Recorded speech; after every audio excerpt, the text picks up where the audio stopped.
Hello, and thank you for joining us, and welcome to the Lundquist College Digital Speaker Series.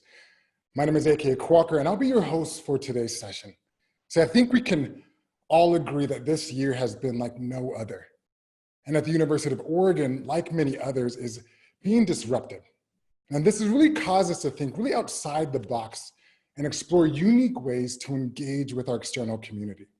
And we realize that many of you have been planning to come to campus for football in the fall, or for any other reasons. And I now know that you're looking for opportunities to connect really with the college. So like I said earlier, my name is AK Ikwuakor, and you may not know that I'm actually an Oregon alum.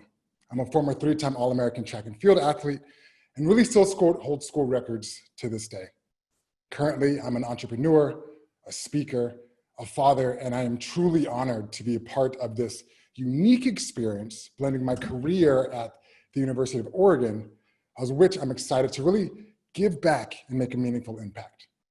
So with that, let me just say that we are super excited to launch this digital speaker series today, kicking it off with Dean Sarah Nutter.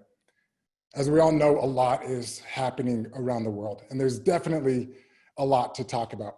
And we know the presidential debates are happening right after this, so we recommend everybody to set your DVRs as we'll be going a little bit 15 past the hour. But for tonight's conversation, we're gonna be talking about the business college and what's been happening at the university, highlighting some of the exciting things that are going on, as well as how students, faculty, alumni are pivoting, navigating life, business, entrepreneurship during this current pandemic. Now, we've received numerous questions in advance of today's event. However, if you would like to ask a question during today's session, please simply just put that in the toolbar in the task below. Now, I know that some of you have met Sarah or in the past, and you may have even read her bio, but there's some things you may not actually know about her.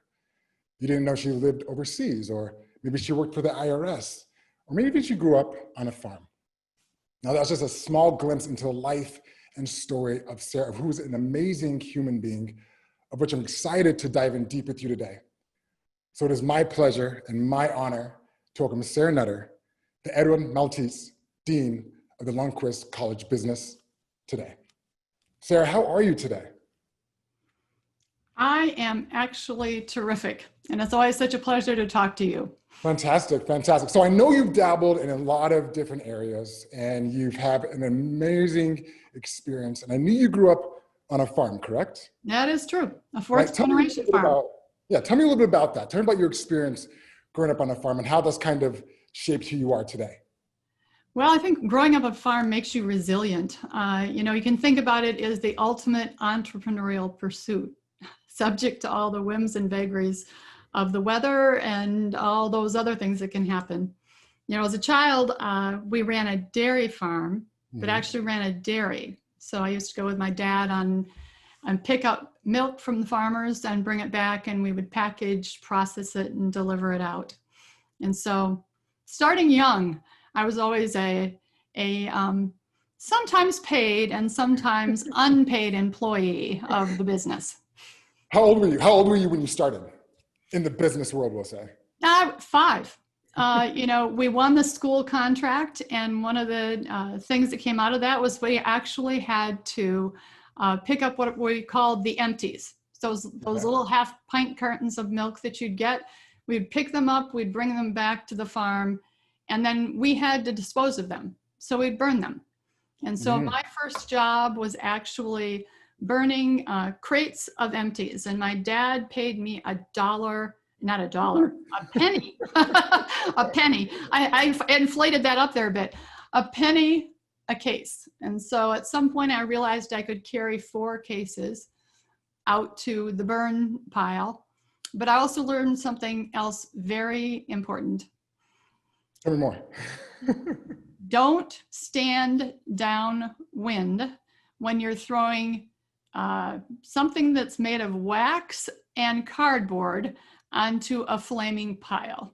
It will result in singed hair, but a very cheap lesson. Exactly. Wise advice. Never again. Wise advice. So let's talk about this. I mean, obviously, as you're growing up as a kid, and where was this? Where did you grow up? I grew up in northern Michigan. So if Northern you think Michigan. about, Michiganders always carry the map. And so I grew up right about there on the Okay. map. So when you're looking at where you are today and you look back on young Sarah, what would be the biggest advice that you would tell young Sarah growing up to where she is today? I think probably if I could look back, I'd say take chances. But I also would say probably young Sarah might not listen. My mother actually, when I was 8 years old, had, I don't know if she was actually joking or not, but said to me, I really think it's time for you to go to a boarding school. So I suspect I was an opinionated young child, but I think it's take chances, try something new, be willing to take a risk. And I think that's kind of where we are in the world that we live in. Whether you work for a business or anything else, risk taking is so important and being willing to give it a whirl. And so that's what I'd tell young Sarah to do today. But it's also what I tell my students to do even today. Right. Well, we were talking a little bit about how you best learn about taking chances. Mm-hmm. What has been your upbringing? Because I know education and teaching is really big to you. And how has been your educational journey? What's helped you really learn the best? It's interesting for me, and I don't know if everybody else has this same experience, but for me, I usually learned by finding out what I didn't want to do. So it was always more a matter of ruling out rather than saying I had a constant North Star. I do think there are those people that know, like, I am going to be a doctor and here is this path for me, or whatever it might be. But for me, it was really a process of growing up on a farm. I had to pay for my own school. So I went to a local school that I could pay for myself. And in that school, the business school turned out to be sort of the one I ended up sort of focusing on for lots of reasons, probably more than we can talk about today. Yeah. But, my mom said to me, you're pretty good at math. Why don't you do accounting? And so I did. And, I actually liked it. I was good at it. It was easy for me. But I think the formative moment for me was somebody else taking an interest in me and actually saying to me, it was my department heads who said, hey, there's this wonderful program you can do with General Motors. And you can go down there and do these 3-month rotations. Just like Oregon, my school was on quarters. So I went winter term and then summer term. And it was a cool program because they fast tracked you through all the accounting functions at General Motors and Pontiac Motor Division. Mm-hmm. And I learned something really important. I didn't want to work for General Motors. And I didn't want to do that kind of accounting. Right. And well, I think it's pretty common, right? Like people that are going through processes, they identify, they think this is what they want. Mm-hmm. They get into that, they try it, they realize it wasn't the best choice for them, and then they move on. So what was your next step then after you decided that's not what you wanted to do? Well, after I gave it one more whirl, I had another opportunity to do a set of internships with a CPA firm and discovered, honestly, I didn't like auditing any better than I liked corporate accounting. Mm-hmm. And from there, for me, the next step was really pivoting to get an MBA. Right. So I really thought about having a broader perspective. And so I pivoted in that direction. Found a man along the way. I married him, by the way. Lucky man. Yeah, very lucky man. And we have 3 wonderful kids. But we ended up being at Michigan State for several years. And there, it was kind of an interesting path because somebody said to me there, you really ought to go and get your PhD. And I thought, I don't even really know what a PhD is or what those people do. Right. And they said, well, why? And I don't even know if I'd like to teach. And they offered me the opportunity to do so. Okay. Again, another pivot point. So I think, one of my takeaways from that was sometimes other people see in you things that you don't see in yourself. Yeah. So I think it's important also, and it was very important for me to be able to sort of listen to voices of people that knew me well that could say, I think this could be a good next step for you. And again, I gave it a whirl. I just said, let's try it. And so that led to teaching overseas for several years. It led to coming back to a PhD program. It led me to the IRS, where I worked for several years, and actually did my dissertation there finally. So I think that give it a whirl attitude, I think, is one that was really important for me, and also just to identify what I didn't like, because that helped me learn what I did like. Yeah. Well, I'm thinking about that right now, because I mean, I think we all know the world over the last 9 months has really changed. Yeah. Right. And there's a lot of uncertainty. And I know students have started to come back to school. Yes. Right? How has that transition been as students are coming back onto campus and families? You know, it was really fun for me. I had a chance to be on campus and work with the students that were getting ready to test to come and live in the housing. And so for me, I was involved in the testing piece, because the way that we did it, we wanted our students to be safe, our community to be safe, and sort of set ground rules, is you had to have a COVID test the day before you actually moved into housing. Okay. So my role in all of that was I had an opportunity to stand outside in these sort of lines of students and their families approaching for the testing and visit with them. And, you know, the excitement that these students had about thinking about coming to campus, even though it was going to be different, as you said early, it's a year like no other. Yeah. But, you know, getting some insight to what they were looking forward to being and doing, being part of the residence halls, all of that was really exciting. And for us at the business school, our focus is always on student success, but it's also about how do you engage them, not just in the classroom, but outside of the classroom. Yeah, that's so interesting, because I remember when I was at Oregon, I did theater arts, I was in sociology, I did business, but there's also those moments that are between class times when you're learning and growing the most, like doing laundry or trying to figure out your finances or trying to find a roommate.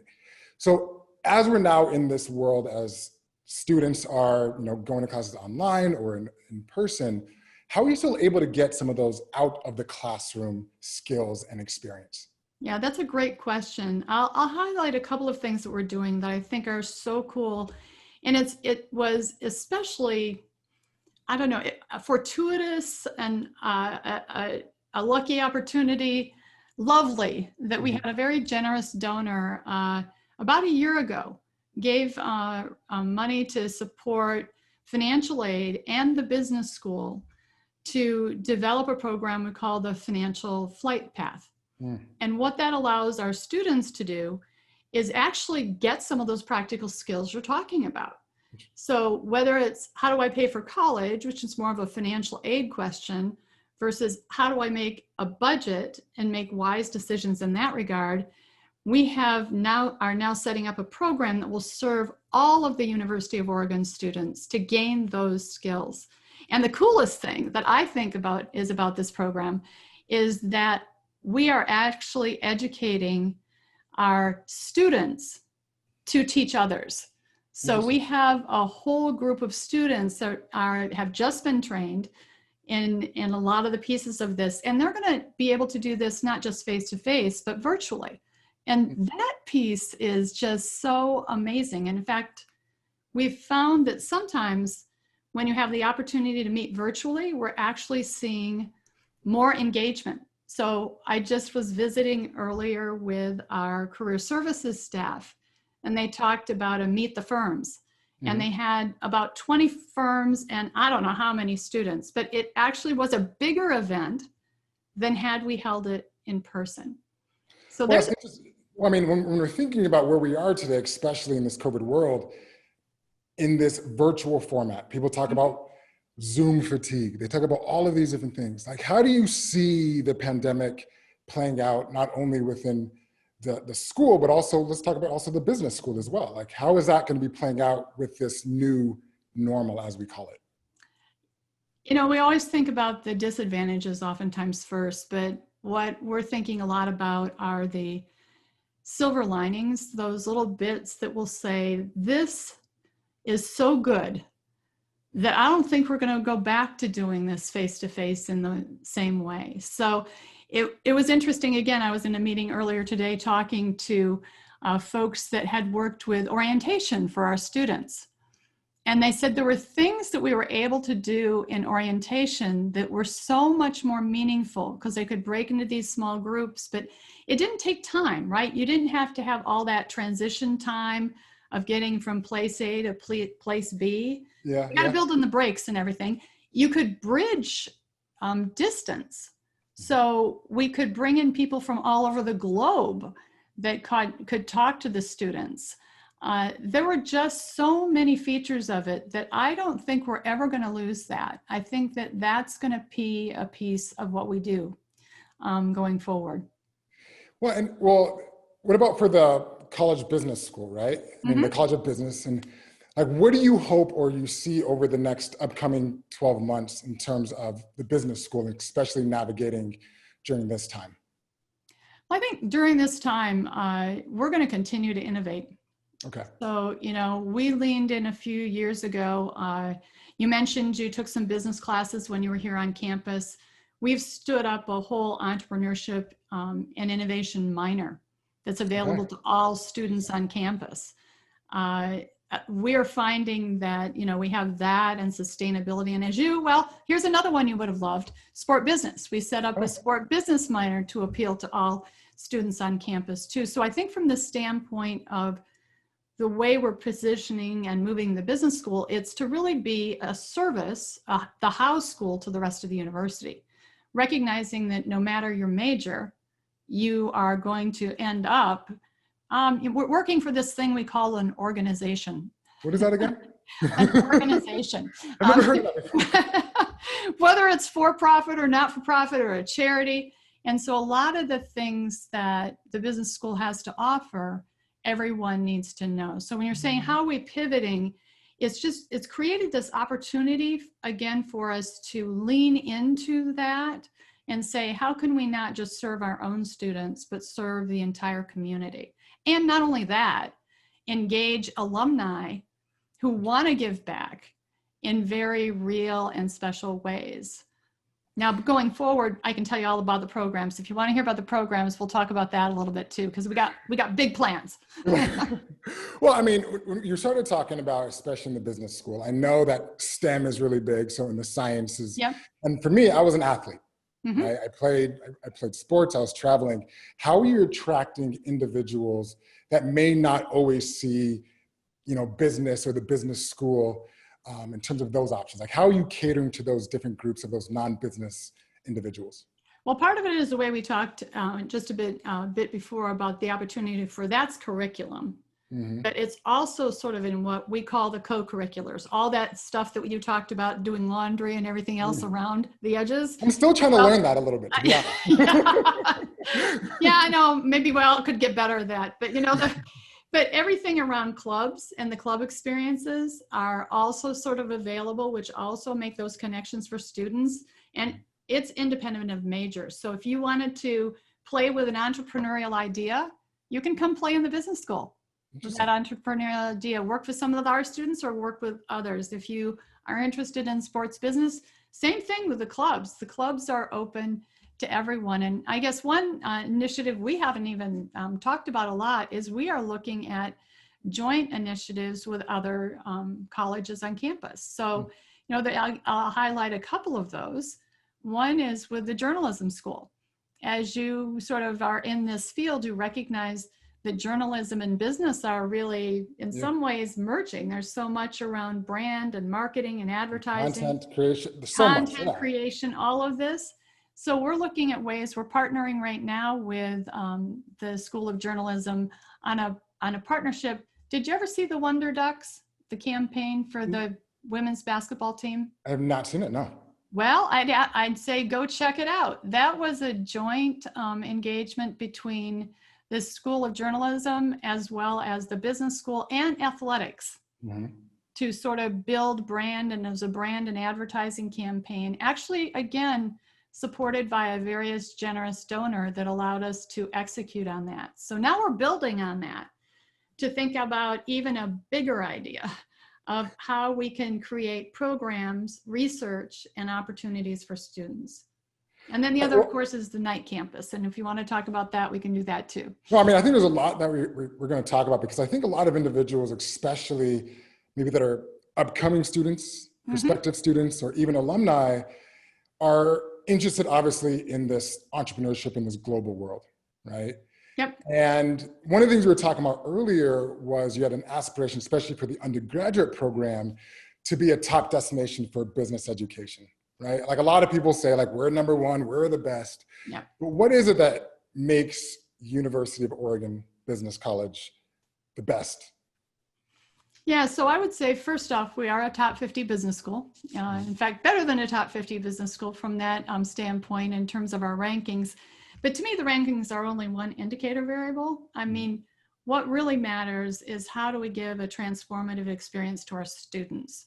So I think one of the hallmarks of the University of Oregon and the Lundquist College is what we call in academics, we call it experiential learning. It really is learning by doing. Right. And so we are really focused on thinking about how can we help our students get those opportunities, both inside a classroom, but also outside of a classroom, and building additional sort of platforms for them to do that. And so a couple examples that are sort of exciting for us and we want to actually scale. We have a consulting group that actually does live consulting projects with companies.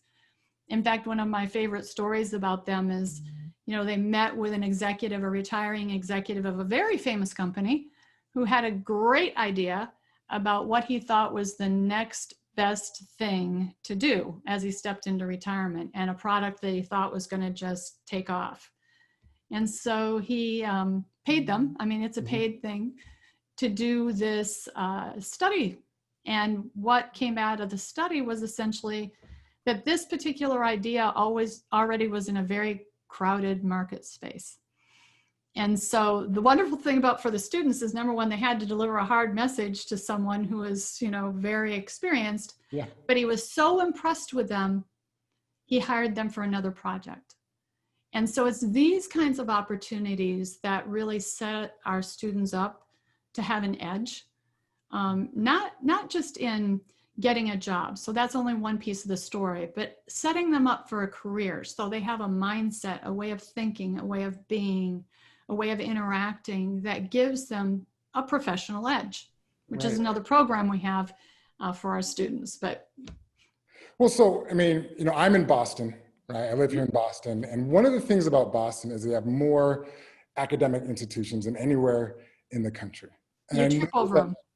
Yeah, and I know that like MBA programs are beginning to drop and funding, they're trying to, you know, think about that. Now within the graduate program, especially with the MBA, is that at any threat? Is that expanding? Where is the MBA program currently for the College of Business? Yeah, you know, it's been really fascinating. This year we have the highest enrollments ever in that program. And I think it's because we've done some innovation around how students can come into it. And I think there's things we still want to do. You know, we still have big plans in terms of what we want to do with that program. But I think it's because also we found some niches. And so, you know, we're not going to be, if you want to be an investment banker, you might want to go to something that feeds the investment banking community very directly, right? Like an East Coast kind of a school. But we have a finance, you can focus in that area, but we have sports business and sports marketing and sustainability and entrepreneurship. And our newest one, which has attracted a ton of attention, is an advanced leadership strategy option that actually allows our students to interact with top-notch CEOs. But how does that work now? And this is actually a question that someone has, is how does that now work in the Zoom world about connecting students with opportunities and even connecting with recruiters? Yep, you know, and I think that's a great question because, you know, and again, it kind of goes back to what we talked about before. In some ways, we've bridged time and space. So we have an opportunity now to create virtual communities, virtual connections in a way that we didn't before. And so we're really leaning into that piece of it. But again, I was in a meeting earlier today and, you know, about 85% of our MBA students are actually here in the Eugene area.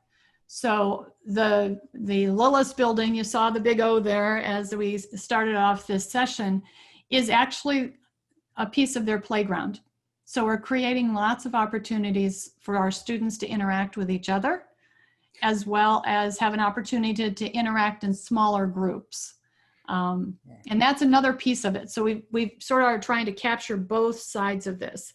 The huge value proposition of bridging time and distance combined with the close mentoring that has always been a hallmark of our programs.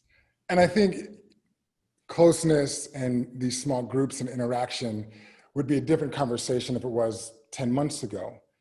But with the current pandemic, what are some safety protocols that you have in place to make sure that students and faculty are safe to actually engage in these types of activities and experiences? Yeah, that's a great question. So if you came to Lillis today, when you walked in the door, there's only one door you can get in.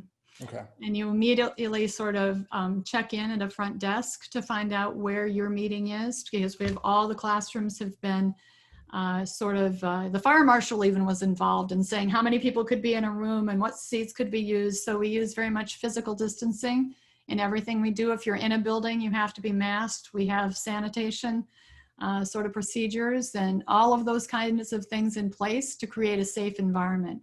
We've even put a tent outside the building.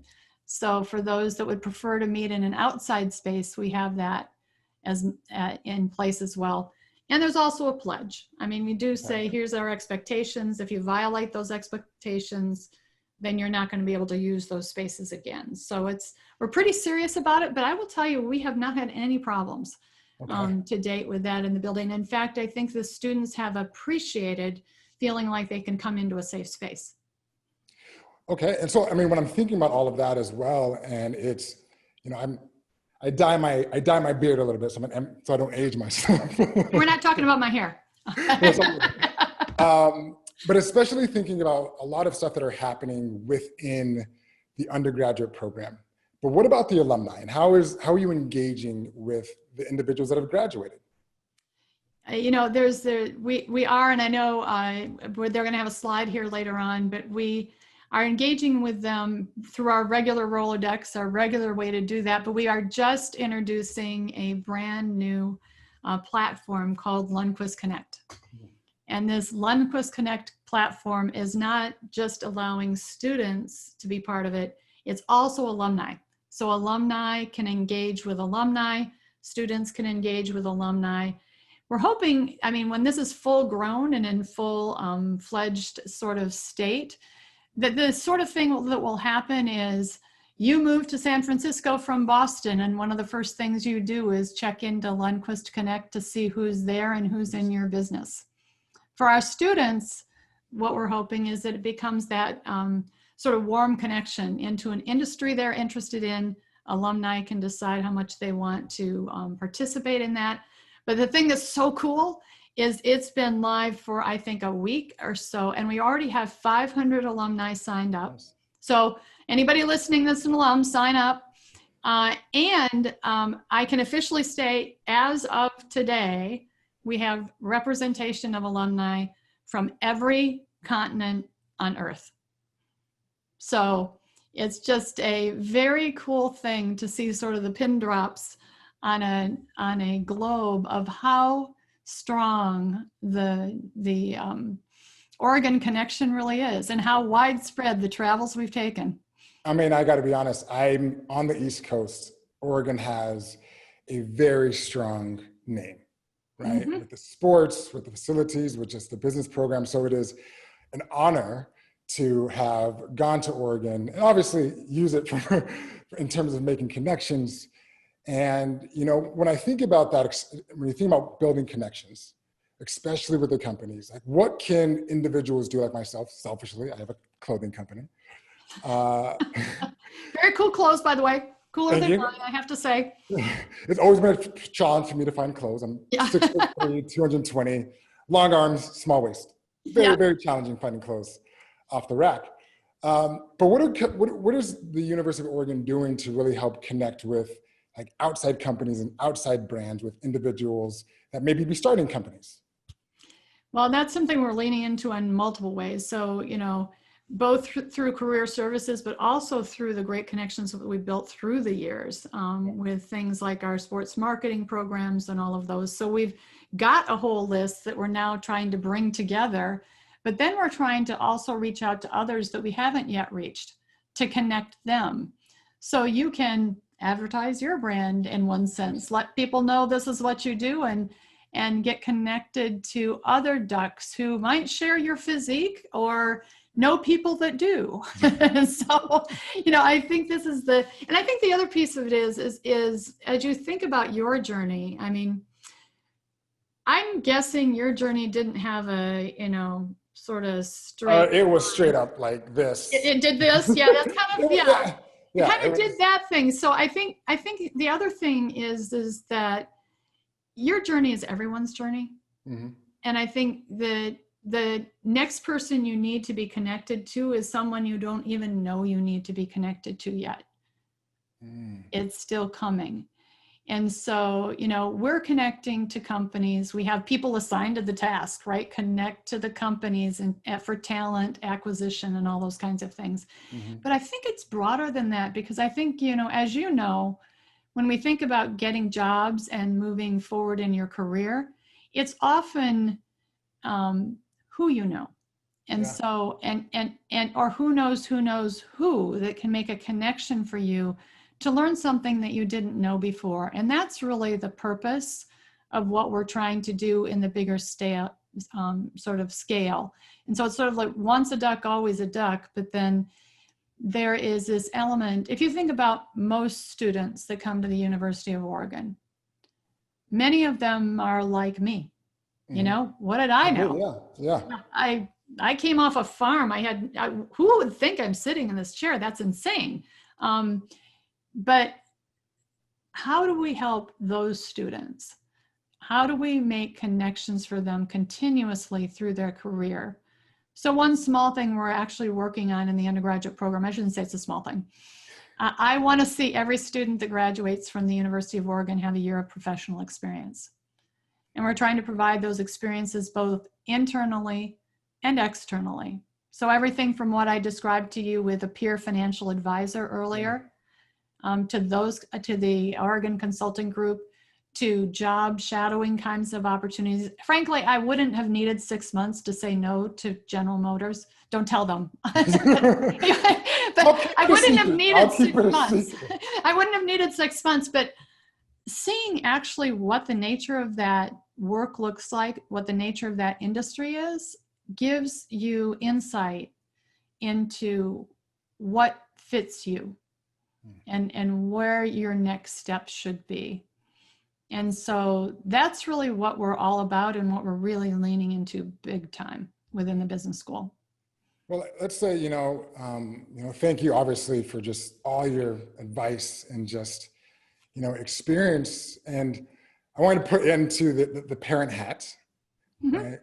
And if you were having a student, right, your son or daughter was coming to campus on the first day, what message would you give them to really take the full experience of the Oregon experience while they're on campus? What advice would you give your son or daughter coming to campus?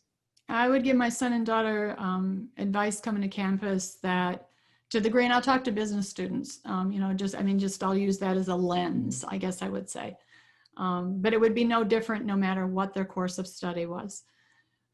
But if you were a freshman business student landing on campus here at the University of Oregon, the very first thing I would start to do, if you're lucky enough to be in our residential community, is make sure you lean in, because we do have a residential community. Also, for all of you out there that have students that are freshmen or near to be freshmen, we've launched other cool new initiative. We already were planning it, but COVID accelerated it for us, which is really we're calling it the flight school, which is actually we're pairing upper graduate students, or juniors and seniors, with freshman students to help sort of move them along and get them connected to things that are of interest to them, with clubs, with learning activities. We're focusing on professionalism and persistence and curiosity, all these thematics that we'll focus on during the year. in that particular program. But I guess the bottom line of all this is get out there. Don't stay in your dorm room. Don't stay in your residence hall. Don't stay in your, if you're off campus, don't stay in your off campus location. Lean into everything that the University of Oregon provides. And if you're a business school student, there is so much going on that you actually could probably not sleep if you so chose. I do advise sleep, but you could not sleep if you so chose. Yeah. But, yeah. Well, I mean, so, kind of closing out, I know there's the debate happening that we all encourage people to be active in that process. As an alumni and trying to find ways to get involved, like what could I do or other alumni do to help support some of your efforts? Oh, there's so many things. I mean, I'll Lundquist Connect, please do get connected. I think one of our things that we're rebuilding is our connection with alums. And so some of them we have, some of you we've lost track of potentially, but and reach out to your communities. So if there's other ducks that encourage them to reconnect. And this is one platform to do that. But more than that, let me just give you kind of a laundry list of things where you can make a real difference. Thank you, yeah. So personally to you, your story is incredibly important. Your story and every step along the journey that you took is an encouragement to others. So finding ways to share your story, whether it's in the community that you are here, or whether it's coming in to speak to a class, or whether it's sitting in an entrepreneurship and listen to somebody pitch ideas and giving them some feedback on that, whether it's just a helping hand. You have a student that's, moving to your area, can you show me the ropes a little bit? Obviously, as a state institution, one of the things we all struggle with is that the funding for higher ed in general and state institutions is in particular has gone down. So a lot of the things that I described to you actually are here because of the generosity of people that actually did go to school here and have given back. And so giving back even in that way, to whether it be your passion is in scholarships, your passion is in other kinds of things, those are real practical ways. And I think it's become particularly acute for me in this time of COVID. We know this disruption this has caused in the economy in general for those that don't have stable incomes, whose kids want to go to college. We actually had set up a crisis fund at the university level that had over $1 million in it. So providing resources to help students go to school probably matters now more than ever. I mean, if you sort of said, what is one of the pressing needs that we have, it's that, to continue to provide access.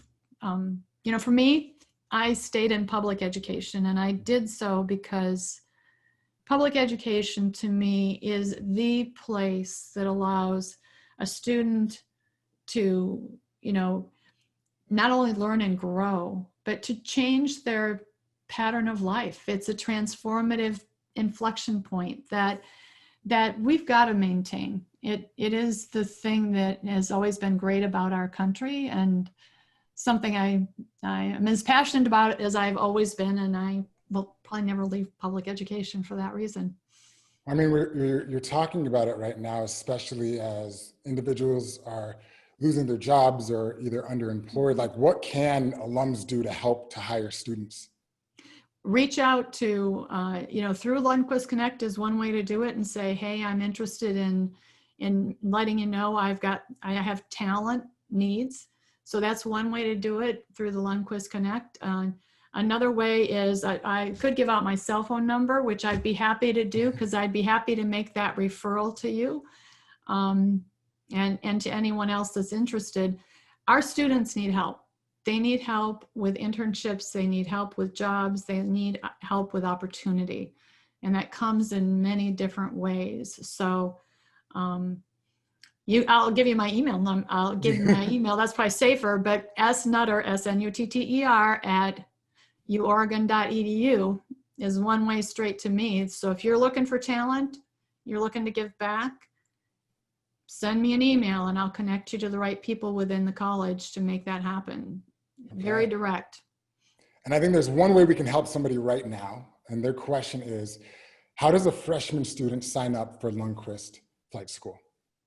Oh, I don't have the exact piece on that. I hope one of my team can post that over in the chat, because where they go, I can tell you where it is on the website, but I don't have the website thing, but look for the student experience. So what does fall look like? We're driving every student to a single page where it talks about fall.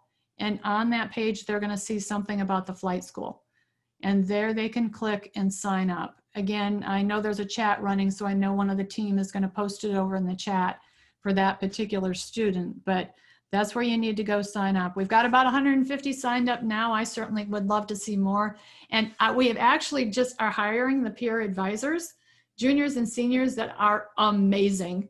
And they'll work with teams of about 10 students apiece. So it's a great way to get connected, get engaged, and learn the ropes in this brave new world we're in here at the University of Oregon. Thank you. And then final question is, especially as there's so much uncertainty going on around the world, any words of hope or any words of wisdom from Miss Sarah Nutter?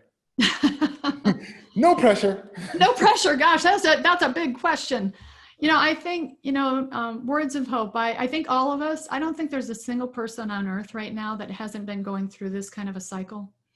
The ups and downs, no matter your experience with our families, with our friends, with our colleagues.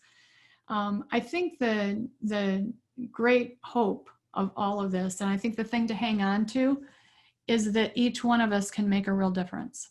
My personal philosophy is, changing lives one person at a time and providing opportunity to others. And that's sort of my life mission. And I think each of us has that, and we shouldn't lose it. So to me, that's the key thing that gets me up every morning.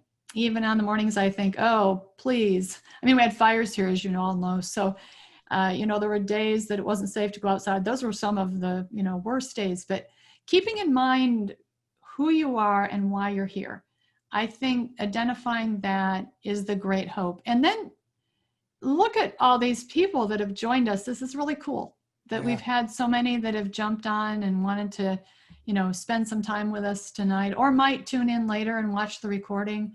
On this on-demand world. Yeah, in the on-demand world. I mean, I think that's the thing. And this is one of the communities that I hope you felt it when you were a student here, that people cared for you. And I think that is still true today, that we're invested in you, we're invested in your success, and we want your clothes. Okay. All of that stuff. Well, I just want to say thank you, Sarah, for just sharing your story, sharing your wisdom, and just sharing the direction and the vision for the business school. And I also want to thank all of you for joining, right, in this virtual environment to connect with each and every one of us today. But that's all we have here today. And I know we probably didn't answer everyone's questions, but if you do have a question that was not addressed or a topic you'd be interested in hearing more about, please actually email U of O Business, that's uobusiness @uoregon.edu.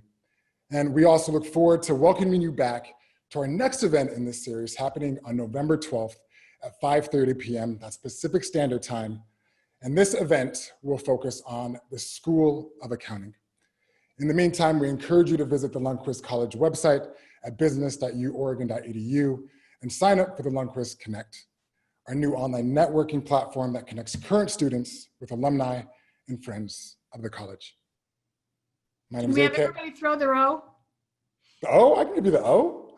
Let's do the O. We want to thank you. Let's throw up the O.